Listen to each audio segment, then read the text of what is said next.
In this lecture and the next couple of lectures, we're going to talk about OWASP Top 10. OWASP, or Open Web Application Security Project, releases a top 10 every 4 years. The project is open to the public, so if you have some sort of relevant background, well then you can be part of it. And there are hundreds and hundreds of volunteers that every 4 years go through a huge process to determine what they think are the top 10 vulnerabilities right now. Since the last update was 2021, well then the next one is going to be 2025. On this slide, you can see the last 3 revisions, 2013, 17, and 21. And just to be clear here, on the exam, you're not going to see what is A3 OWASP Top 10 2021. The exam doesn't really care about the top 10 list, but it does care about the attacks. So you might see something that is described, and from the description, you can tell this is an injection attack. Then since you have studied OWASP, you know this is how we mitigate injection attacks. And it was sort of random, I just picked injection, but if you look at the 2013 and 17, A1, the top vulnerability is injections. In 21, it is number 3. And if you look at some of the older lists, you can see some things drop off. That doesn't mean that it is not a vulnerability. It is just not top 10. And if we protect very well against top 10, we are still vulnerable to other ones. But these are the ones that I think you need to know. I am going to cover a little outside of top 10 because there are still attacks of concern. Now, if you go to the link I have here below, you're going to land on the landing page for the top 10 with links to the top 10 vulnerabilities and more in-depth reading. If you look at a specific one, let's say A1, broken access control, then you see something like this. At the top, you have the factors, why is this number 1, then an overview, a description, how we can prevent the attack, and some attack scenarios.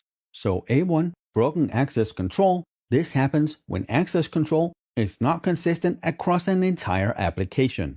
And again here, this is something we've talked about before, right? We need to be consistent across the entire organization and across an entire application.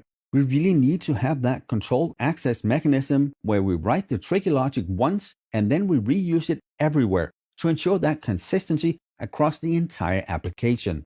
Now, if we do that right, well then it's both easier to write the code because we can reuse the good code, and it's also easier to audit later. Instead of having 5 or 10 different types of access control code in the same application, we have consistency, which is what we want. And that auditing of the code and the checking is super important, but if we have those 5 different places with access control, it is going to be almost impossible to manage because users come into the application from different paths using different access control, and if we want to fix it, we need to fix it in all the places, which probably we won't.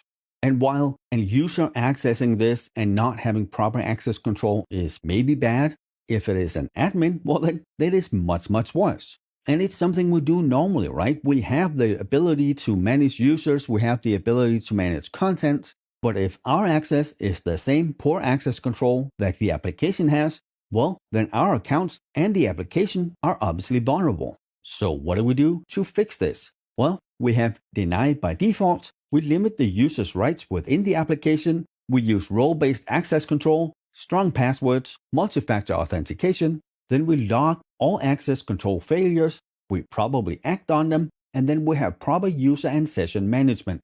And of course, what we already talked about, we write the proper code for the centralized control access mechanism, and then we reuse the good code throughout the entire application, and we don't allow different access control in different parts of the application. Next up, we have A2, cryptographic failures. And you'll see a pattern as we go through these. It is really mostly common sense. Like the last one, we write proper code, we follow proper security principles. The same here, we follow proper security principles. So some of our failures can be sites being HTTP, not HTTPS secure. So that's web traffic on port 80, not port 443. It has been a while since I've actually seen an HTTP site, but I'm sure there are tons of them still left. Then we can be sending data in clear text, always bad. With how fast connections are, how fast encryption and decryption is now, there's really no point to send anything over the network that is not encrypted. We should never send clear text. And the next one here kind of tags onto that, right? Data at rest, that would be our backups, and data in transit should always be encrypted. The only type of data that should not be encrypted is data in use because we're actively using it, we can't encrypt it. Everything else encrypts. Then we have using older, weak, depreciated encryption algorithms or hashes. Of course, also a bad idea.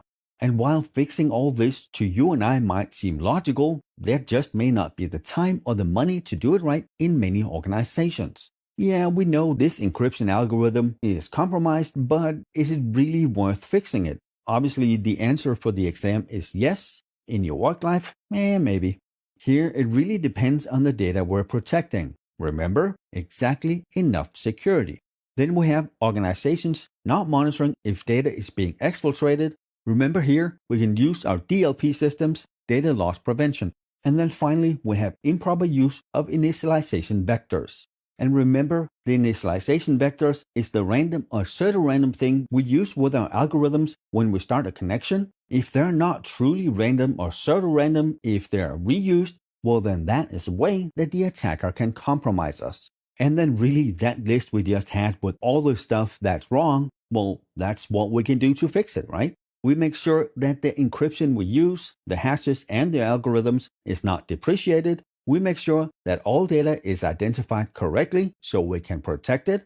We don't send anything in clear text. We always use HTTPS. We don't cache any responses with sensitive data, and we only store the sensitive data for as long as it is required. And then we probably need to have DLP systems to prevent data exfiltration. And as we go through the list here, you'll see many of the countermeasures will be effective against multiple of the vulnerabilities. And with that, we're done with this lecture. We will continue with more OWASP in the next one.